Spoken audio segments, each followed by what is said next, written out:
Olá, meus queridos alunos. Hoje a atividadezinha vai ser no livro de história, tá certo? Vocês vão responder aí a página 131, tá? Então, abram aí o livrinho de vocês na página 126, tá certo? A gente vai o quê? A gente vai ver aqui alguns nomes de algumas revoltas, não é? Que teve no período de quê? De explorações das minas de ouro, tá certo? Então, assim, foram muitas revoltas. E aí a gente vai ver um pouquinho cada uma delas, tá? Então, peguem o livro, acompanhem a leitura, vão grifando o que foi de mais importante, tá certo? Então, como eu já havia dito, não é? No período da exploração das minas de ouro, ocorreram muitas revoltas, tá certo? Essas revoltas foram marcadas, não é? A história. Umas pela violência, não é? E outras por formações dos ideais, não é? De independência, que aconteceria alguns anos mais tarde. Aí a gente vai ver o que? A primeira revolta, não é? A revolta de Beckman, né? Que foi aonde? No Maranhão, em 1684. Então, teve um motivo, né? Descontentamento dos colonos com a exploração comercial, né? A campanha de comércio do Maranhão comprova os produtos da região a baixo preço, né? Rendia-os a Portugal e vendia os produtos que vinham desse país por um preço mais alto. Outro problema não era a falta de mão de obra, era a falta de pessoas, né, para trabalhar, pois Portugal não havia feito um acordo com os colonos de mandar 500 escravos por ano. Então, Portugal havia feito um acordo, não é, que iria mandar 500 escravos, não é? E não cumpriu. Ele não cumpriu o combinado. E o que foi que aconteceu? O resultado foi a escravização dos índios, tá certo? Então, Manuel Beckman, fazendeiro muito rico, né, e respeitado na região, foi o líder dessa revolta que traz o seu nome. Então, os colonos, né, acabaram com a campanha, porém o governo português sufocou a revolta e prendeu os principais líderes. Então, a gente vê aqui, a gente está lendo, né? Estamos vendo aí a primeira revolta. Então, teve a revolta de Beckman, né? Na página 127. Teve a guerra dos emboabas, não é? Em Minas. Aí teve a guerra, não é? Dos mascates, tá certo? Teve a revolta de Filipe dos Santos. E a gente vai, né, tá aqui conhecendo cada um deles. Então, a gente já passou aqui da primeira. Vamos agora para a página 127, tá? Vamos aí acompanhar juntos. Aí teve o que? A guerra dos emboabas, não é? Em Minas Gerais. Não é? Aconteceu em Minas Gerais olha o ano aí que aconteceu essa guerra. Foi em 1708 a 1709, não é? Entre quem? Entre os paulistas e os emboabas. Gente que vem de fora, não é? Aí vem os bandeirantes, descobriram o ouro em Minas Gerais e achavam que as minas deveriam pertencer só a eles, não é? Entretanto, muitos colonos de regiões diversas do litoral dirigiram-se para o local assim que souberam da descoberta das minas de ouro. Com isso, foram formados dois grupos inimigos que entraram em violentos combates, que foram quem? Os dos paulistas, né? Quem foi o chefe? Foi Manuel Borba. E os emboabas, né? Que foi chefiado por quem? Manuel Nunes Viana, não é? Os emboabas, né, prepararam uma emboscada para os paulistas e muitos morreram. Os paulistas tiveram então que dividir a exploração das minas, né, com os habitantes da região. Dessa forma, muitos paulistas saíram à procura de ouro, né, em outras regiões da colônia. Seguindo aí, Guerra dos Mascates, né, que foi aonde? Em Pernambuco. Que ano? 1710.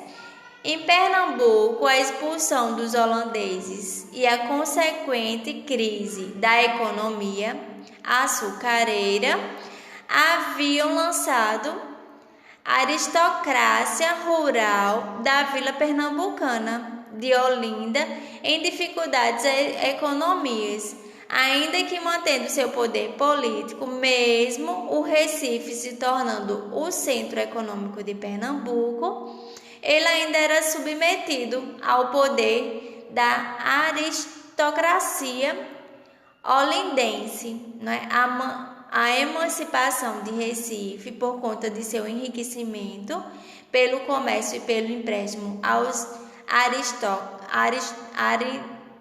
aristocratas, não é?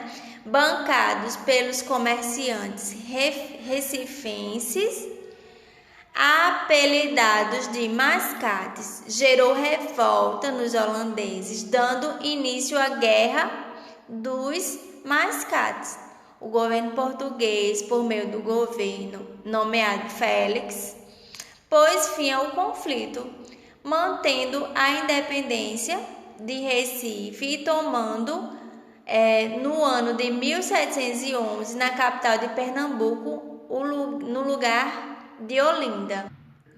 Então, agora na página 128, revolta de Felipe dos Santos, em Minas Gerais. Que ano? Aconteceu em 1720, não é? Então, em Vila Rica, não é, a atual cidade de Ouro Preto, nos estados de Minas Gerais, em 1720, as autoridades portuguesas proibiram a circulação de ouro em pó em todas as regiões de mineração.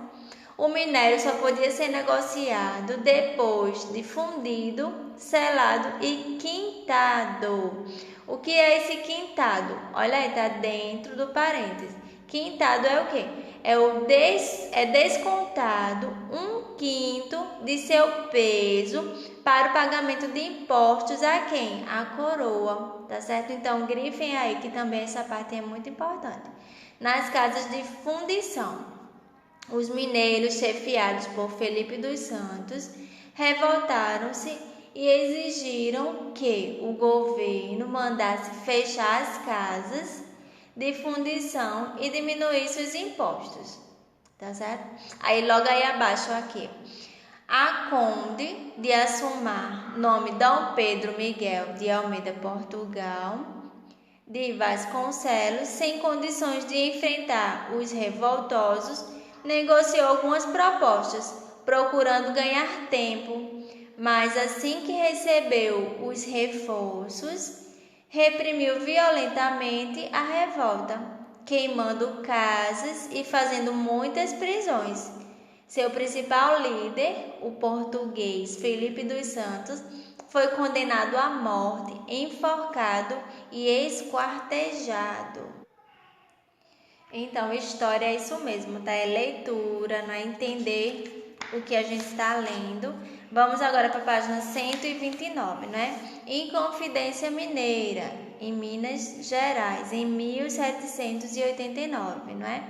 Em Vila Rica, atual Ouro Preto, né? Em Minas Gerais. E tinha como objetivo o que é que eles queriam, né? Independência dessa capitania, não é? Algumas pessoas achavam que era precioso acabar de uma vez por todas a exploração portuguesa e que seria melhor ter um governo próprio, tá? Que não obedecesse às ordens de Portugal. Então, o que foi que eles fizeram? Reuniam-se e em segredo, né, para elaborar um plano para libertar Minas Gerais do domínio de português e estabelecer uma república na capitania.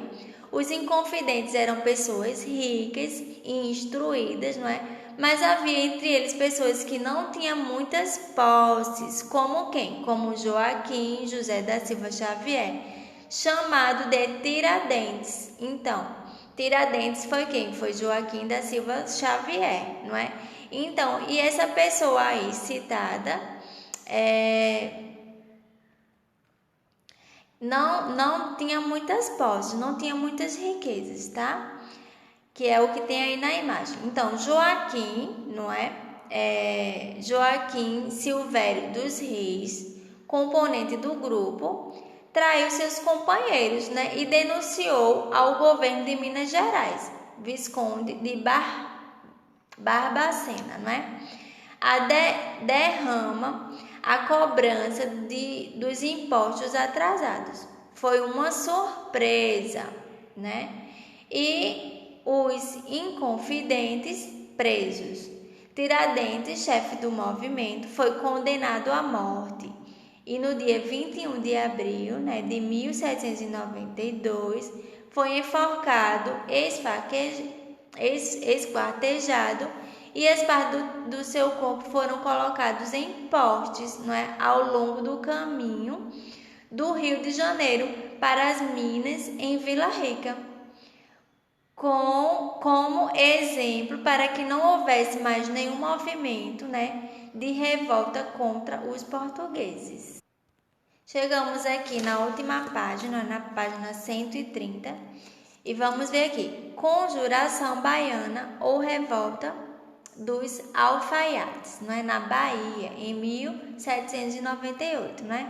Sendo considerada a mais social das revoltas do período colonial, pela participação de homens livres e pobres, a conjunção baiana surgiu da insatisfação dos habitantes da antiga capital do Brasil, após sua transferência para o Rio de Janeiro em 1763, alinhado à forte tributação exercida pela metrópole, influenciados pela Revolução Americana e Francesa, além da rebelião escrava que havia acontecido na ilha de São Domingos, atual Haiti, não é? Começaram a surgir panfletos nas ruas de Salvador, que pregavam alguns critérios essenciais à revolução, não é?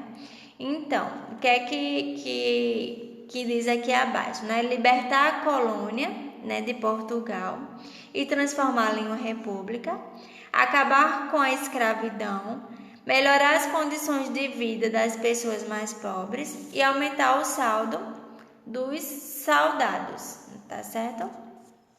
Aí, seguindo aqui, os principais líderes da conjuração foram os soldados Lucas e Luís, né? O que é que vocês vão fazer? Vocês vão novamente fazer uma leitura minuciosa, tentando entender, não é, cada revolta dessa, tá certo? E vocês se coloquem mesmo no texto, não é? Tentem memorizar o que foi que aconteceu naquele período, e aí facilita o nosso entendimento. Aí na página 131, a atividade, né? Ele vai dizer, complete as alternativas. Aí você vai completar de acordo com o retângulozinho, né? Os nomes que tem aí. Você vai botar a letrinha A, B, C e D. Cada letrinha dessa, você vai botar aí o nome de uma revolta, tá certo? O 2, pesquise e escreva abaixo o que é o quinto, tá? Então, lá no texto, na página, deixa eu ver a página, eu perdi aqui a página, mas aí a gente acabou de ler. Vocês voltem lá no texto que eu pedi para grifar, tá? E tem lá. O número 3, o que foi a revolta de Beckmann? Então, vocês vão voltar também e vão ver, não é? O que foi essa revolta. E o número 4 também, porque surgiu a rivalidade, não é? Entre os senhores de engenho e os comerciais. Então, vocês vão tentar aí o motivo dessa rivalidade. Dúvidas, perguntem às tias, tá? Um beijo e até a nossa próxima aula. Tchau, tchau!